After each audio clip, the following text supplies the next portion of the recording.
Salut tout le monde, j'espère que vous allez bien. Je vous retrouve aujourd'hui pour la troisième et dernière vidéo de la série Back to School. Donc dans cette vidéo, je vais vous donner quelques conseils pour les cours, comment bien s'organiser, comment mieux apprendre ses cours. Donc c'est parti. Mon premier conseil, le plus basique, que vous avez entendu des tonnes de fois et que vous appliquez déjà sûrement, c'est de toujours préparer ses affaires la veille. Que ce soit les vêtements, le sac de cours, les repas si vous prenez vos repas individuellement, enfin que vous ne mangez pas à la cantine, que ce soit vos affaires pour travailler ensuite à la bibliothèque, il faut toujours préparer la veille. Ça vous évite une perte de temps le matin à courir partout pour rassembler ses affaires, ça vous évite d'oublier des choses et vous êtes plus serein, vous pouvez vous lever un petit peu plus tard. Mon second conseil, c'est de tout planifier, à savoir vos cours de la semaine, mais également le travail personnel que vous aurez à fournir à la maison. Pour cela, je vous conseille d'avoir deux outils, à savoir votre agenda personnel, donc ici c'est un planeur, je vais vous le montrer dans quelques secondes, mais également un espèce de planificateur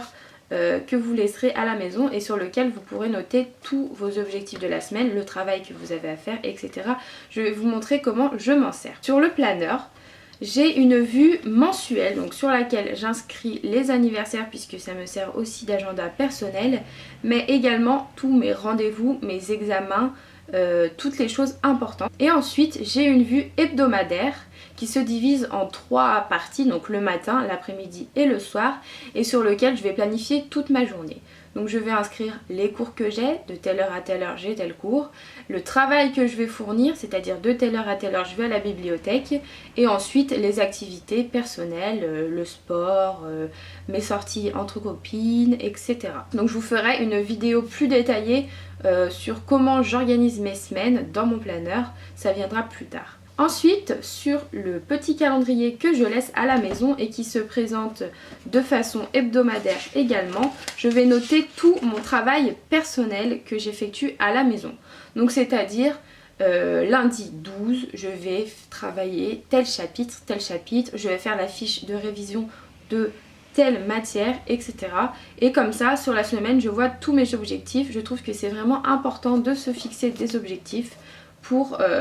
moi j'aime bien noter en fait ce que j'ai à faire pour après me dire ça je l'ai fait et cocher. Mon troisième conseil est d'avoir des cours qui donnent envie de lire et d'apprendre. J'entends par là, mettez de la couleur, grossissez les titres importants. Quand vous prenez vos cours, pensez ensuite au fait que vous allez devoir les apprendre et que si c'est mal écrit, si c'est tout de la même couleur, que c'est pas espacé, vous aurez beaucoup de mal. Donc ce que je vous conseille, c'est d'avoir un code couleur. Par exemple, vous mettez les choses très importantes en rouge, vous mettez tel article du code en vert, les choses un peu moins importantes mais à retenir tout de même en noir. Fixez-vous un code couleur que vous suivrez et qui vous donnera envie de lire dès que vous ouvrirez votre cours en fait. Faites ressortir les choses importante. Mon quatrième conseil qui est un petit peu relié au troisième, c'est de fonctionner avec des post-it et des surligneurs pour vraiment faire ressortir le plus important. Mon cinquième conseil porte sur quelque chose de très fâcheux, à savoir les fiches de révision. On est toujours dans le rush avant un contrôle, avant un examen, de se dire oh là là j'ai pas fini mes fiches de révision. Donc moi je vais vous donner deux conseils. J'organise mes fiches de révision de la façon suivante. En fait je vais faire une grosse fiche, on va dire, à l'ordinateur qui va un peu reprendre mon cours mais vraiment les choses importantes.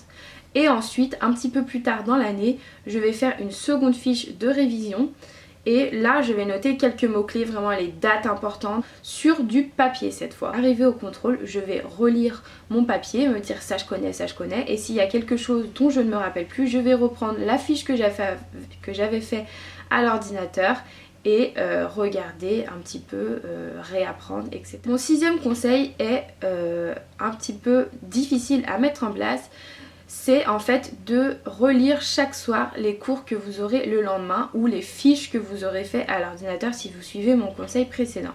En fait ça va vous remettre le cours en tête et vous aurez plus de facilité à suivre pour le cours du lendemain. Mon septième conseil est relatif aux révisions et plutôt au temps de travail que vous accordez aux devoirs.